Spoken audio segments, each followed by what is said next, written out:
Hey, que Pasa Calexico. Welcome back to the podcast. Well, it's come to that part of the season, the election season. When I first started the podcast, I didn't think my podcast would be, not political, but talk about politics and have politicians on the podcast. But throughout the years, I've known how important it is for the people who listen to or share about what they listen to on the podcast to get to know the candidates that are running for our local government. So yeah, that's why I do these conversations, interviews, whatever you want to call them. And one thing I do want to mention, and I always try to mention when I do these interviews, is that I don't endorse personally, but I'm not going to endorse them on the podcast because I'm trying to be fair and as biased as I can. And another thing is that almost everybody that's on the podcast during the election season is somebody that reached out to me. I try not to interview, not to invite anybody personally, just to be as fair and as unbiased to anybody running.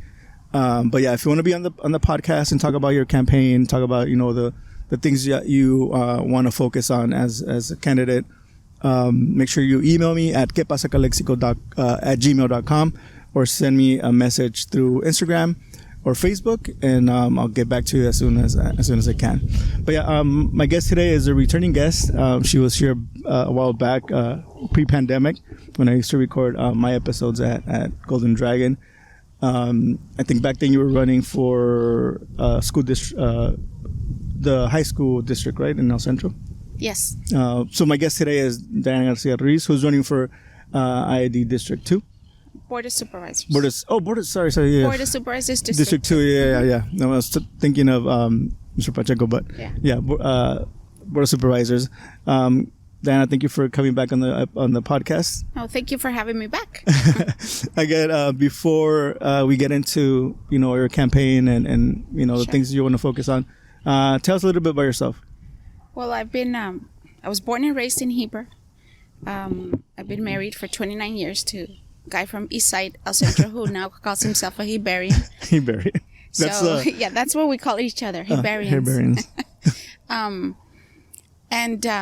Well, a lot of times I've been in elected office for 27 years now. Oh, wow. And I started in Heber because, when people talk about, Heber didn't have sidewalks and people have protested, I was the protester. I was the organizer, the initial one. Mm-hmm. And because that was me. I tell people, you guys don't understand the indignity of a child. We don't understand it. We think it's fun that during our recess we get to wash our shoes, the mud off our shoes, on the blacktop, the puddles that are still there. But that's such an indignity. You gotta have pride in where you live. Mm-hmm. So when I decided that we were gonna have our kids and we were gonna raise them there, because it's a beautiful town to raise children in, now. I thought, I want to make this a better place. And that's where I started. And I began with the Heber Public Utility District at the time. Then I moved on to the school district. My kids played chess. My nieces and nephews had played chess. So I was very interested in how their minds worked, how their minds transferred this chess knowledge into math and how that made them better students, the trainings and stuff. So it just went on from there. And then I began, it's always right. You make a mom upset or you don't treat your child right. And that's when we get involved, right? Yeah. So something happened at Southwest and I thought to myself, if my child, I'm so involved in my kids' lives and I'm always there, not getting a phone call back, not getting any answers. I thought if my child is, imagine how the other kids, maybe the mom doesn't know English or the mom isn't as involved. We have those situations. Mm-hmm. We have a lot of grandparents that are taking care of their kids now. So then I decided, okay. And lo and behold, everybody kept telling me, you're crazy. Nobody from Heber is never going to get elected. There's a big difference. Yeah. And sure enough, I was elected. And so I started from there. How long have you been on the... On the Central Board, 6 years. 6 years. This is, 7 this year. Okay. I'm up for re-election in November. But, of course, being now on this election, I will not longer be. Uh-huh. And that's one of the most painful decisions that I had to make. because I see these kids coming from Heber, from Sealy, because I was working at Sealy, and I knew these kids and graduating, and I was always so happy. It makes me happy if one child makes it, that I'm happy. Of course, more children make it, I'm even happier. But often people talk about when people run for, let's say, city council, and then after that they run for, or even not after, even after a couple years into their term, they run for like a board of supervisors or IAD. They say that they use it as a platform to just launch off of. I'm not saying that you're doing it because obviously you've been in it for 27 years. Yeah, so it's not like you use it for. I know, and I see that. I often wonder. You know what? I'm gonna be very honest. The first year you're on there, you have you're learning. You don't know what you're doing. Yeah. And anybody that says different is lying. You don't know what you're doing. You don't know anything about full-scale budgets. You don't know anything about, ed code in the school district anyway. When I was at the water district, I had to learn everything about water. Acre foot, treated water, mistreated water, gray water. How much do we get? How many feet do we get a season and stuff, So no, you're not prepared. I think a full term is just barely enough to start knowing where you're going, what your dreams are, or what you want to accomplish. Yeah, and even like I'm part of the planning commission here, and even being in a meeting, like running a meeting, all those little things, Yeah, the Brown Act, it's a killer, but it's there for a reason, and I respect it. Yeah. I respect it because without the Brown Act, we would have nothing. And you got to learn all that, and the minutes, and you have to go through the minutes. If one word is off, and people say, well, "Hey, she made a big deal about one word." Well, you know what? One word like "and" or, it's a big difference. And let me tell you, I got to tell you a story. I won't say the name, but he kept saying he wasn't very proficient in Spanish, and he kept saying 100,000 millones, and it was 100,000. And he kept saying 100 millones instead of 100,000. And I was like, no, don't, no, it's not 100 millones. Yes, Diahna, 100 millones. And no, Diahna, I know what I'm talking. No, you don't. You're talking in Spanish, and you're not proficient in Spanish. It's $100,000, no 100 millones. He's giving people heart attack that we were in the red. $100 million. So one word makes a big difference. Yeah. So your minutes have to be, complete. Yeah, you learn a lot. The first year, second year, you're getting your feet wet. Your third year, you're doing stuff. The fourth year, you're seeing your accomplishments. So yeah, I see that. To each his own. But I really wasn't planning on running for this election. Mr. Blancarte had said one more term, and I said, okay, in 4 years, I'll have settled. I'll definitely have retired. I'll have more things done. And then when he pulled out of the race, I thought, okay, maybe it's a sign, it's my chance. It's my time. And my husband had a heart attack about 1.5 years ago, massive. And, he's home now, so I thought, okay, he's home. I can take him with me places. He can go with me. My kids are out of college. It just everything aligned. And so then I called work. I called my HR department and asked, "Can I retire soon?" And they said yes, because they had changed our system. It was after 25 years, no matter your age, and now it's 25 and 55. And the year that you're born. So they said 56 and at 3 months, because I was a December baby, so they add 3 months. And so I'll be 56 in December, and then in March I can retire. So it was a sign. And then the last day for me to apply for the position, to turn in my paperwork, was my daughter's birthday. So I thought, okay, you everything. You're like, what a perfect birthday gift. Yes, what a perfect thing for everything just kind of aligned. And I said, okay. So, but, you know, when you're ready, you're ready. Mm-hmm. And I felt ready. And, you know, looking back at the 27 years of, you know, public service, did, you know, when you first, because obviously you were talking about how, you know, you're going to be 29 years married, you know, 2 years into your marriage, you decided to run for. Yeah. Did you ever think like you would be involved all these many years later?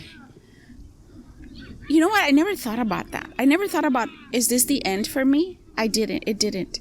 I told my husband, you know what, my nephew, and now I'll never forget the day that I decided. I was pregnant, and my nephew came home, and I had bought him his first pair of shoes to go to Hebrew school. They still used uniforms back then. And he came home and he showed me his shoes, and they were full of mud. And I was like, this cannot be happening. So I told my husband, and he said, you know what? We had my father living with us because he had Parkinson's disease. He was in bedbound yet, but he was, you know, a little bit dependent on us. And he said, we have your dad. You're about to have a baby. Is this what you really want? And I said, yeah. You know, so it was tough. I mean, it was...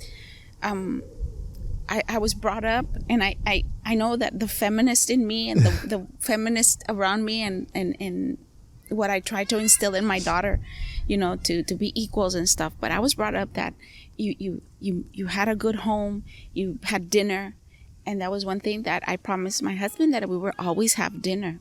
We would always wait for him to have dinner. Mm-hmm. That's when my kids were little, because we always waited for my dad. Mm-hmm. You know, so sometimes it was, you know, a Costco chicken and, you know, just a salad, órale, unos frijolitos, vámonos, you know, because I also love to cook. Mm-hmm. But that was a promise that I made myself to my husband, you know, and to my family. But yeah, and it just kept going. Things kept getting better. Our schools became, you know, national schools to watch, nationally award winning. Our chess team became national champions. And then people would reach out to me, hey, you know, Little League needs this. Okay, let's do it. You know, I think my motto is, if I can't help you, I'll find you someone that will, mm-hmm. you know. Do you think that, you know, being so involved in the people, and, you know, the people of Heber knowing you, do you think that's kind of, I don't know what their numbers were, you know, prior to, you know, when it comes to election, mm-hmm. like the number of people that voted and stuff. Do you think that you've changed, you know, that mindset of, you know, we could have somebody from Heber represent us in, you know, with our local.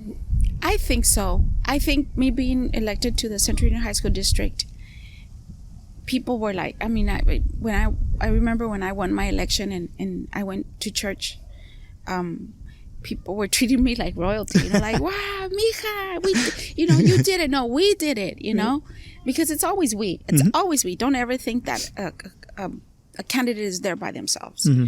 You know, you have to take control of your campaign, and you have to take responsibility for what your campaign does. But you're up there yourself, you mm-hmm. know, but they're always helping you. And so I think it did. I really hope that people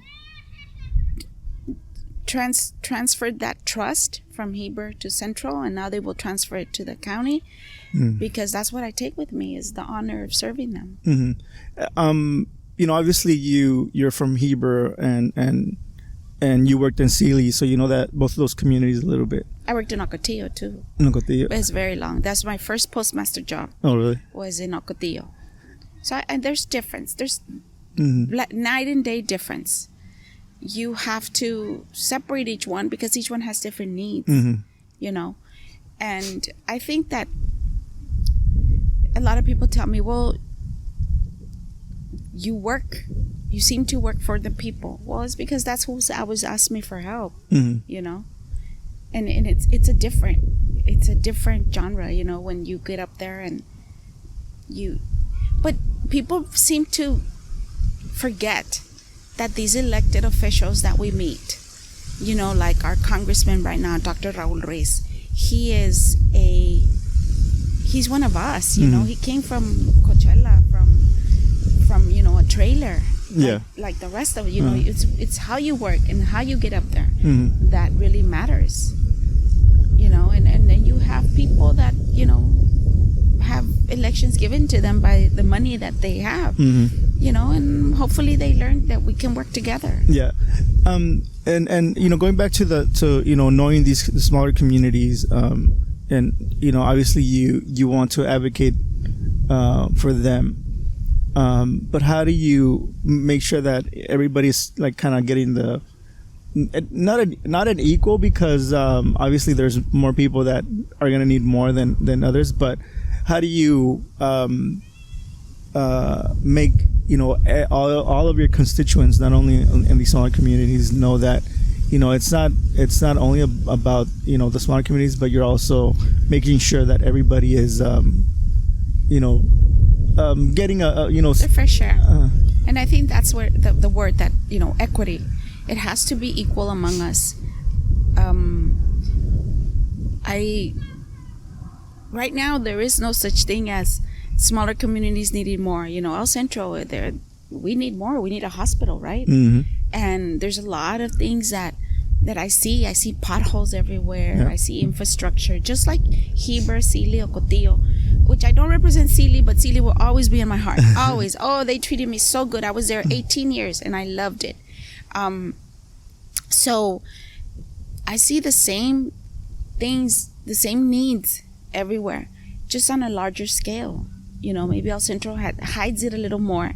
You know, I tell people all the time, yeah, there's crime in Heber, but there's the same amount of crime in El Centro. It's just that El Centro is bigger, so it hides a little more, you know? And but I think that there's, if you were to drive around, you know, Imperial Valley, there's so many needs for infrastructure and home rehabilitation and everything. And that's one of the things that I don't understand, how anybody can say we're okay. You know, oh, we have a new fire station, we have a new library, we have no, it's how you use those things. It's how you use those to bring the people in, you know. So to me, it's there's a lot of work in El Centro, Cotillo, Sealy, Brawley, Imperial, everywhere. Even Imperial has some abandoned tracts of homes that were never built out. Oh, yeah. So, you know, when people say, oh, Imperial is, you know, the booming and everything coming out, well, some of it is, but then so is some of Heber, so is some of Calexico, so is some of El Centro. You know, I think we all need to work together, and that's one of my main concerns is how do we go out there and bring in grants and bring in businesses, you know? Look at our mall. Oh, our mall. I was having breakfast the other day at the Burger and I told my husband, oh, I haven't walked the mall for long. Let's go walking. And it was scary. Yeah. It's scary. But that's what our city taxes, that's what they rely on, you know? So we need to bring in some good stores that will stay, you know. Yeah, and it's also you know, the community needs to you know, pitch in a little bit, you know, go out there and you know, instead of, you know, just buying online and stuff, you know. Yes. That's a huge, you know, a lot of, you know, our downtowns and local shops are hugely affected by, you know, online commerce. So yeah, I think that everybody needs to, you know, pitch in a little bit, and I think somebody that really advocates for like local shops is Gil Ribola. Yeah. He's a huge supporter of, you know, he's come down here downtown, and you know, I love those little shops at Christmas time, you know, or back to school time, or anytime I have a little dog, and every time she needs a new toy, there I come, you know? Every time she needs bows for her hair, there I go, and I usually end up with stuff for me, and you know, and everything. But it's true, you know, local business. My family has a small business, and you know what? We compete with all these other people, and it's tough when you don't have the budget for advertising and all those extra little things, you know. But local shops. Yeah, and especially, you know, social media is a good way for, you know, the community to help, you know, our local businesses. You know, sharing their posts and stuff like that really goes a long way when it comes to, you know, free advertisement for our local And all shops. you got to do is share. Just share your opinion. One thing I do not like is that, when you share your opinion, like if I were to say, I had a great breakfast at Burger Night. Oh, I had one and it was terrible. Nobody asked you that. Just let people make their own, decisions. Yeah. Go try out, a new local here in Calexico, Chilibertos. Oh yeah, it's good. That's a good place. I've been. It's a good place. I'm always soy bien tragona. So me and my son, we're always looking for little places. Yeah. But I'm guilty of that too. I love to go to Mexicali. To eat. I love to go to Mexicali, but I'm trying here. Yeah, and sometimes I don't have Centri, but people that do, it's easier for them to come and go. Yeah. But for sometimes, like for me, that I'm like I want to go to Mexicali. There's sometimes that I'm like, do I really want to make the line, or do I spend a little bit more and buy something similar here? Because there's places like if I want to eat tacos, there's good taco places here. If I want to eat sushi, there's good sushi places here. But it's not a good price anymore with the peso going down and prices going up. It really isn't a price thing anymore. No. Yeah. It's just more so much. It's the amount of different the variety. Culture, yeah. The variety is there's more over there, obviously, because there's more people, more places to go and stuff like that. But so tell us a little bit about District 2. Where does it cover? District 2 covers all of Heber, all of Ocotillo, and 3/4 of El Centro. It starts on Dogwood. It encompasses the mall, obviously, and then at Main Street, on East Main Street. It goes through there, and it goes to Adams Avenue all the way to Imperial Avenue, to where where it cuts off in Imperial. So that up down. Oh, okay. So it's a weird. So I don't get the east side of El Centro too much. I don't get that one over there by Pal and by all those. I don't get that. Okay. And Mr. Blanc, you mentioned Mr. Placarte. He's been there for 8 years, 2 terms. 2 terms. And you're running against 2 other candidates. Yes, Marta Cárdenas Singh and Ashley Bertuzzi. Okay. And how do you going into, because it's in March, right? Yes, March is the primary. So I need to either get 51%, which sí se puede if you vote for me. But we're looking at a full year, probably till November. One of us will not make it, obviously. Yeah. And so hopefully I make it through the primary, chugging along. People tell me the time, well, your signs were out late and this, and you're not out there, and I haven't seen a mailer, and and maybe I'm wrong. People tell me, no, ahorita no debes, you should think higher, but I've never taken one single penny for my candidates, for my candidacies. They were just school boards, I would think. They're just, never did anything major. It's just me. I walk the district. I put myself out there, and I put some banners up. That's it. I never took money from the Teachers Association. Nothing. I've never really seek endorsements. I'm not comfortable with that. I'm not. People tell me, so this time I was like, okay. I went and I tried for 2 endorsements and I didn't get them. It makes you feel like unwanted. But at the same time, I'm happy because I'm beholden to no one. It's been me. It's been my family. It's been a loan from us, our own money, and probably like $1,200 in donations so far. Just 100 here, 100 there, 75 here. And I've completed my forms, all of it. But so it's really a grassroots. For me, it's a grassroots election. That's what I want. I want my commitment to my communities and my commitment to public service to show they are the ones that are voting for me. Yeah, and I think, because I've thought about running and for city council many times, and I've never done it. But one of my biggest fears is that, having people want to endorse you and then you kind of owing them a favor. You owe them, right? I would feel like I owed them something. And no, I don't want to. Because that's another thing that people are saying, well, are we I've had employees, county employees talk to me and they say, well, we need a raise. Well, I can't promise you that. It would be irresponsible of me to tell you, yeah, I'm going to give you a raise. I would love to give everybody a raise. I would love it. You know, I have a child that works in the county, and I have a child that works at Starbucks. Guess who brings home more money? You know? And so I know. I have lots of family and lots of friends that tell me we're going downwards instead of upwards. You know, our per diem is changed. Some of them travel for the county, and they say, you know, they send us off and for you know, almost 24 hours, and you know, we get the pay, but we don't get like a hotel. You know, we don't get anything. Per diem is $15. That's one meal. Yeah. Right? If you're lucky. Yeah. If you get the dollar menu, that doesn't even exist anymore. And so I understand that.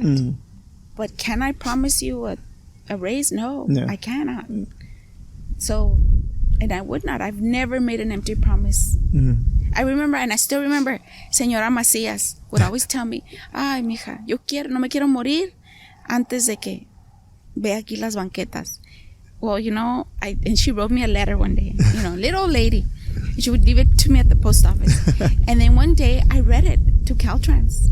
I read it to them. I translated it and I read it to them. And they were, you know, you could see their eyes like, you know, like, is she really reading somebody's letter? And then I showed it to them. I said, it's not just me. People have lived here, we've lived here all our lives. And we're still waiting for your promises. And she got to see the sidewalks in front of her house. I still haven't. My house is not sidewalk. So anybody says, well, you did it for yourself. No. Here's proof. Yeah, here's proof. My house is not sidewalk. Because it's not, you know, and people say, well, then we need sidewalks, because a lot of times they use the grant money, right? And I say, use it.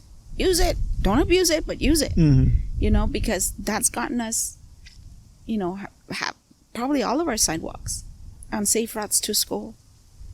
And again, you collaborate with people, you know, you collaborate with Caltrans and the schools and the county, everything together. And that's something I think that is really lacking right now. They don't collaborate with other agencies. And that's one of my experiences with, I have a nonprofit, Proyecto Heber, and that really has taught me, you work together. Yeah. Because, like I said, if I can't help you, I'll find you someone that will. You know, so that's one of the things that I think that the county really needs, is to work together with the feds and, you know, the state. Sometimes the state and the federal government don't speak to each other. You know, our assembly member and our congressman don't speak to each other. And that's the ones that it is affecting is us. So I think that we can forge those relationships with them, unite them. Hey guys, sorry for the interruption, but I wanted to take this time to thank my sponsors. I want to thank my longtime sponsors, my friend Camilo Garcia, Eddie Lopez from Roots Creative, and my friend Jake. Thank you guys for being longtime sponsors of the podcast. I also want to thank my friends who sponsored the podcast in 2022. Thank you so much. I really appreciate your sponsorship. And if you want to become a sponsor, you can go to anchor.fm/Que Pasa Calexico. Hit the support button and you can sponsor the podcast from 99 cents a month to $10 a month.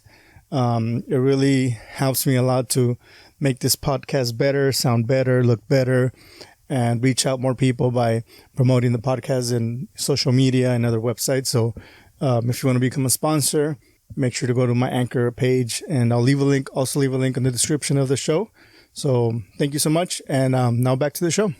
And you mentioned the assembly member, you know, we're obviously going to have a new one too. Yeah. How do you think that's going to affect, you know, even the communication between the assembly member and the Congress?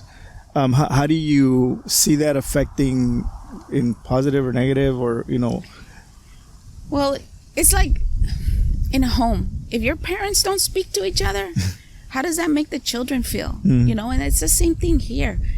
If our governments don't work with each other, that cannot be good for us. It cannot. Half of our sidewalks in Heber are about, you know, federal monies coming in. And how do you get that? You know, I remember the name Bob Filner is not very well right? I love Bob Filner. Bob Filner gave us half of our sidewalks. Bob Filner gave us 32 Southwest airline tickets so that my chess team could go to Tennessee. You know, Bob Filner never disrespected me, my babysitter, my aunts. My aunts were, they love Bob Filner, you know. So I cannot say anything bad about him personally. Yeah. But, you know, all these other people are saying, no, he was this, he was that. You can't. Because that's how it goes, you know. I'm not saying anything, especially because he was bad to women. You know, that part I don't like. Yeah. But when we don't speak to them, when we don't let them know what we need, how will they ever help us? So I think that new assembly member needs to make that connection, needs to make sure that we are represented wholly, you know, not just Hemet, Riverside over there. We always see, we have this new opportunity, you know, prioritize for Inland Empire and Imperial County, and then Imperial County gets zero. That needs to stop. I'm not saying they need less, but they get a lot more. Yeah. And that's also a part of what our local government needs to do. Is get together and go there. Yeah. Go to them. Make sure that we be present. Yes. Make sure that we are, and they are. I've seen them. They are. It used to not be that way. I think we've all learned how to communicate with each other. And you mentioned that, you know, kind of things aligning for you, like for you to take the decision to run. But, you know, in those 27 years that you've been in, you know, public office, how does it kind of prepare you for this moment to, you know, be at a little bit higher level than, you know, school board or a utility board? I think it has prepared me with just getting to know the people. You know, I know young people now. I know older people. I know poor people. I know medium range people.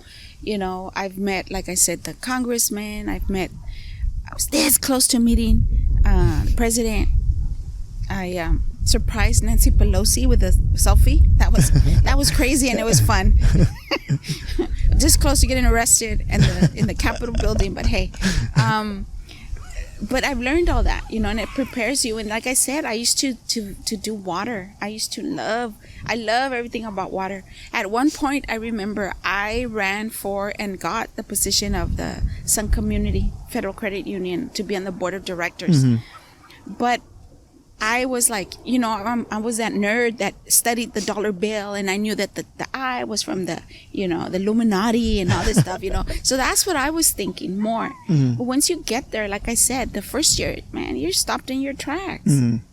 I always tell people, November, you're happy you won. December, you're sworn in. January, you get all, you know, a stack of papers and the budgets and everything. February, you're a deer caught in the headlights. Because you're realizing that what you got yourself into is completely different than what you thought.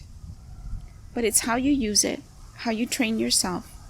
And I think that 27 years of training, of dealing with people, difficult people, nice people, you know, people that are misinformed. Yeah. And you just have to kind of, you know, bear with it. Someone told me, so you decided to put that big old bullseye on your back, huh? And I said, I've carried it for 27 years. Yeah. Because you never satisfy everybody. Never do. But you try. You try. If you have a problem, come to me. We'll try to work it out. How important is it, before you ran for any public office, did you feel that you had, that open door, like to go talk to people representing you, and how important is it for you to, have that open door for people like that have something that they have a question about or I did not have open doors. I had to literally go in there and open my doors.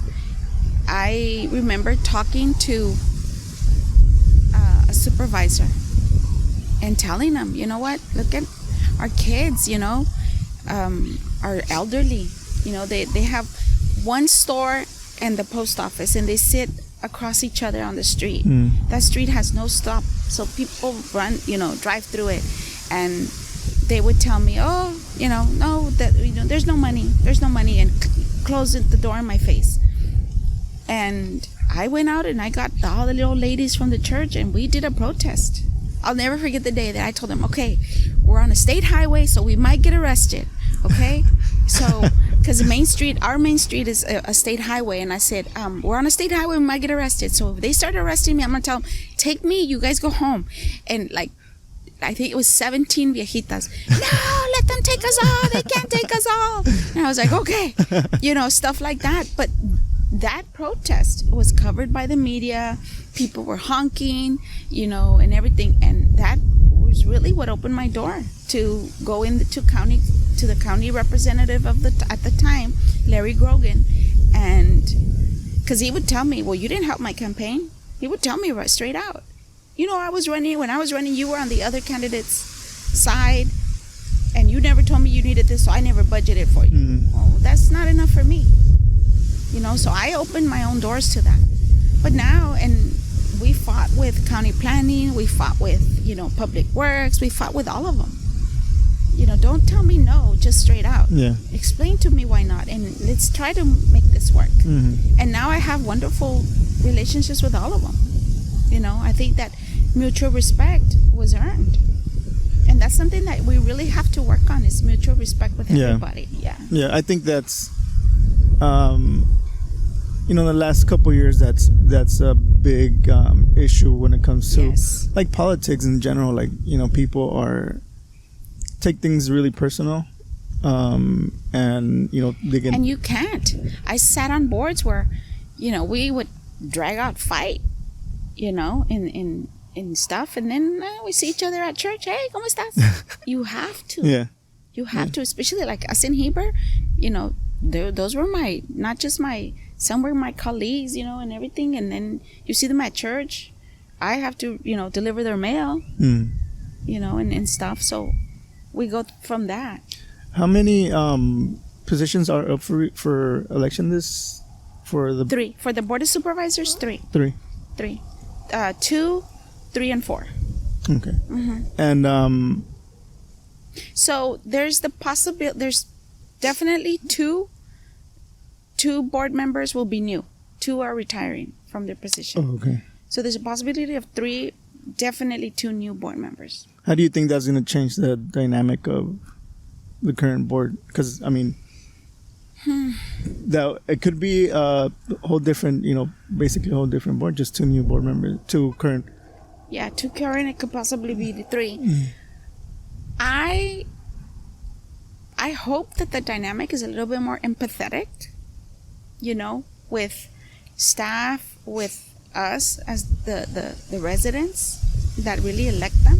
I think that a lot of times, and I could be sometimes, I try to be very cognizant of the fact that my people elected me. I tell people, we elect them. We elect them. You guys elect me. We the people.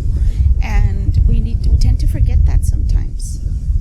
So I hope that it comes back, and that it is not just, and I tell this to people all the time, it's not going to, if I tell people all the time, I need to project this. So when I get elected, I'm not going to be responsible for just Heber, El Centro, and Ocotillo. You're responsible for all of us. I can't work alone. Neither can Supervisor 3 or 4, or 5. They can't work alone. We need at least 3 people to make it work. So wouldn't it be just so wonderful if all 5 of us could work together? Yeah. I have good working relationships with the 2 that are staying, Mr. Hawk and Mr. Escobar. I have good relationships so far with everybody that's running, for every district. I've worked with all of them. I know all of them. So Miss Bertucci I did not know, but I've met her through the things we've talked. Very nice lady.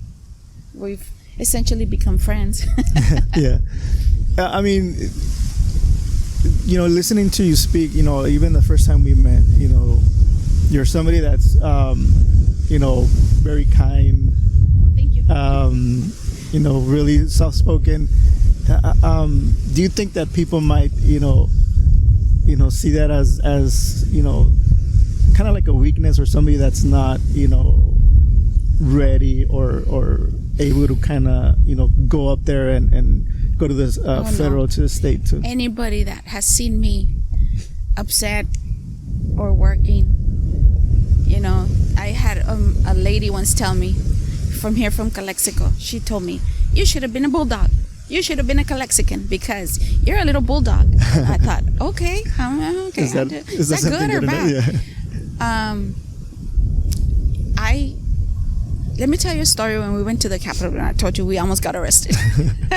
It was right after January the 6th, and we were there to seek our the ex-congressman Juan Vargas. Mm-hmm. And we were there in April, and in December we were going to get our new congressman.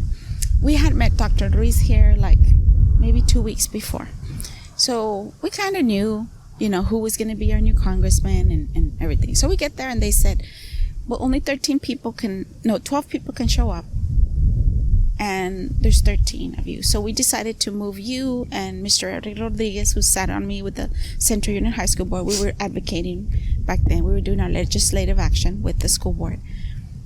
So we decided to let you guys, you're not going to see him.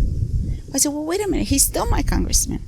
I paid, my district paid for me to travel and meet with him. And so, no. And she said, well, I don't know what you want me to do. I want you to do your job, So anyway, back and forth. I call Frank Salazar. Mm-hmm. Here, Frank, I know you can get me in. And he says, okay, go to this door, this street, and wait outside because you have to have somebody with you. I said, okay, get on a taxi. Come on, Eric. Get on the taxi and we go. And they let us in, and they tell you, when you go in, they tell you, you have to have somebody with you or you will get arrested, right? You can't just be roaming around like before. I said, okay. So we go, talk a little bit to the congressman, and he remembers us. I remember you from Heber. Yes, sir. And so, yeah, we get off from there, and then we say, well, we're done, right? These other people that we're going to see have nothing to do with us, so we're done. Well, you can't go because you have to have somebody with you, and we're not going to take you outside, whatever. And then I turn around and I see Dr. Ruiz just down the corridor. I said, come on, Eric. We're going to get arrested. Come on, Eric. We're going to get arrested, Diahna. And I said, I'm from Heber. I've been arrested before. Let's go. It doesn't matter. It's not my first rodeo. I know where to get bail money. Let's go. And so we walk over and we meet him, kind of startle him a little bit. I'm not going to lie. And then he remembers us because he had spoken to the Central District. And he talks to us and everything. And then he turns around and looks at me and he says, are you by yourselves? Because you could get arrested. And I thought, yeah. So he took us outside. And he said, you really need to be careful because you could have been arrested. And this is a federal, right? This is a federal. And he says, but I like your style. You took what you needed, you knew what you wanted, and you took for granted. So I hope that the people that are listening to this and the people that know me know that I don't take no for an answer. I go out and I try as legally as possible to do it, and no, if I know that it is a possibility to get something done, I will never let it rest. Never. So we're at the 45-minute mark. That's kind of like the sweet spot where I want to. And I normally like ending these types of conversations with asking you for like your elevator pitch.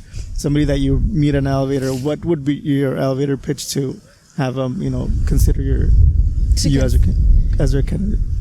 I need you to know that I have 27 years of experience. I want you to go back and look at the Heber School, Heber Utilities, the Central School, what great shape that they're in, all the stuff that I've done. I fight for everybody's rights. I've worked 32 years in my post office, 29 as postmaster. I have a small business. that is thriving, actually, even through the pandemic. We made it through. I have a nonprofit now for 11 years, very active nonprofit, transparent. We fundraise. We don't take grants. We've taken one grant during COVID, and I just didn't like it because there was so much paperwork, you know. And but we fundraise. We do all our fundraising our own, and I am committed to the people. I think that's the thing is, you know, I think that the people, my experience, and the people, my own people, will vouch for me, hopefully, and vote for me. Yeah. I tell this to my children and to everybody. You know, my dad would always, because I spoke with my dad when I was going to run my first time, because his dad was a politician in Mexico, and he would tell me, do you really want to do this, my dad? And he said, I'm going to tell you one thing. The one thing you take with you is your sense of honor of who you are. Never lose that. And I said, okay. And he said, and, you know, to be a great leader, you must first learn to serve. He says, so make sure when you're up there and you are a leader, that you are serving those who elected you. And I've always taken that to heart, and I've always committed. Every time I look at one of my agendas, I say, who am I serving with this action? Who is this really serving? And that's something I've always taken with me, and I plan to take with me to the Board of Supervisors. Okay. So, you know, you obviously, you mentioned that, you know, your presence, like when it comes to billboards or whatnot, it's kind of limited, but where can people reach you, like for, you know, social media and stuff like that? I have a Facebook account for Diahna Garcia-Ruiz for Imperial County Board of Supervisors. You can use my own, Diahna Garcia-Ruiz. Instagram, I have Diahna Garcia-Ruiz. No, Diahna from Heber is on Instagram. and I tell people all the time, you know, my name, Diahna Garcia at yahoo.com. That's perfect. It's easy. I've had it forever. And if you go on the website, the elections website, my phone number is there. Everything is there. I'm completely accessible. You know, you have to be when you're a politician, you know. You have open venues all the time. That's one of the things that I do. Like I said, I plan to retire, and I plan to be a full-time supervisor and fully accessible to people. Because eventually, you know, essentially that's who we serve. That's who we serve. How can you not have office hours? Yeah. You know, I've heard that some people don't have office hours because they don't have the time. Well, make the time. I voted for you, you know. Yeah. And that's me too. Yeah. All right. Well, thank you. And, you know, thank you for coming back on. And thank you for, you know, sharing with us, you know, who you are and for, you know, the 27 plus years of public service, and good luck on your campaign. Thank you very much. And when I'm elected, you can have me back. All right, I will. Thank you. All right, guys. Well, thank you so much for listening or watching, and we'll see you guys in the next one. Thanks.